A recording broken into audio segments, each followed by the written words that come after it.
తెలంగాణలో జూన్ 3 వరకు ఎండల తీవ్రత కొనసాగుతుందని వాతావరణ శాఖ ప్రకటించింది. గరిష్ట ఉష్ణోగ్రతలు 41 నుంచి 44 డిగ్రీల సెల్సియస్ మధ్య నమోదవుతాయని తెలిపింది. పలు జిల్లాలకు ఆరెంజ్ హెచ్చరికలు జారీ చేసింది. నేడు 28 జిల్లాల్లో ఉష్ణోగ్రతలు అధికంగా నమోదయ్యే అవకాశాలున్నాయని పేర్కొంది. నిన్న రాష్ట్రంలోనే అత్యధికంగా మంచిర్యాల జిల్లా బెల్లంపల్లి మండలంలో 45.4 డిగ్రీల సెల్సియస్ ఉష్ణోగ్రత నమోదైంది. పెద్దపల్లి జిల్లా అంతర్గాంలో 45.3, ములుగు జిల్లా మంగపేటలో 45.2, నిర్మల్ జిల్లా మామడలో 45.2, కుమ్మరమి మస్ఫాబాద్ జిల్లా సిరిపూర్లో 45 డిగ్రీల ఉష్ణోగ్రత నమోదైంది.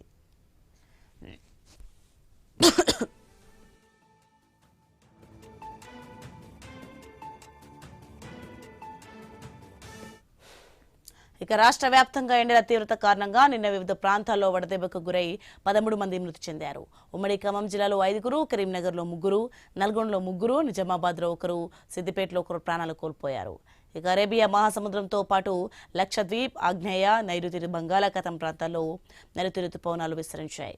5 రోజుల్లో కేరళ, తమిళనాడు రాష్ట్రాల్లోని కొన్ని ప్రాంతాలను తాకడానికి పరిస్థితులు అనువుగా ఉన్నాయని వాతావరణ శాఖ పేర్కొంది.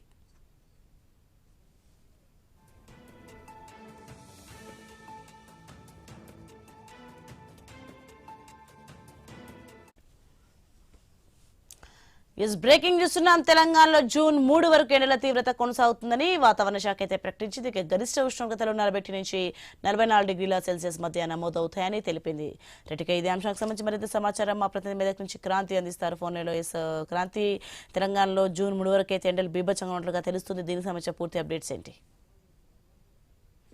రాష్ట్ర వ్యాప్తంగా మా సూర్యుడు ఏమాత్రం కూడా తగ్గట్లేదు. మరొక 3-4 రోజుల వరకు కూడా ఎండల తీవ్రత ఉంటుందని వాతావరణ శాఖ హెచ్చరించింది. జూన్ 3 వరకు ఎండల తీవ్రత ఎక్కువగా ఉంటుందని పలు జిల్లాలకు ఆరెంజ్ హెచ్చరికలు జారీ చేసింది. రాష్ట్రంలో జూన్ 3వ తేదీ వరకు కూడా గరిష్ట ఉష్ణోగ్రత 41 నుంచి 44 డిగ్రీల సెల్సియస్ మధ్య నమోదవుతాయని తెలిపింది.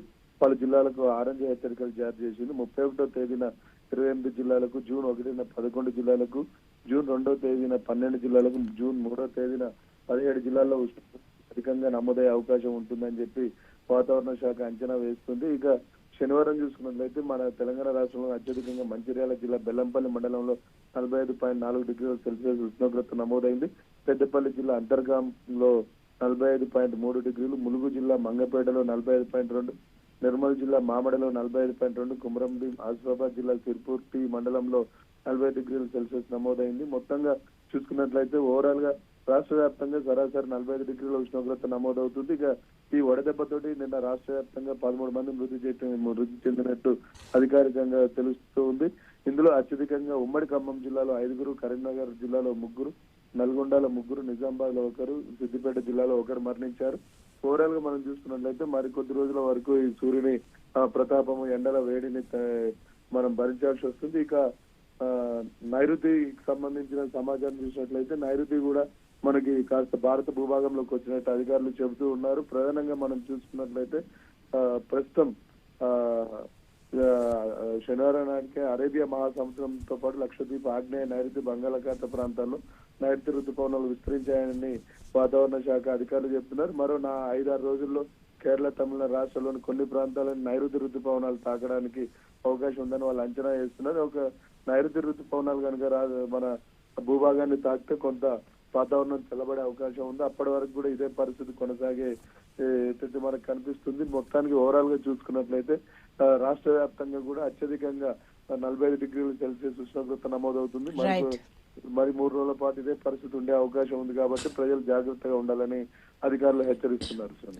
Right, thanks for information Kranthi Kumar.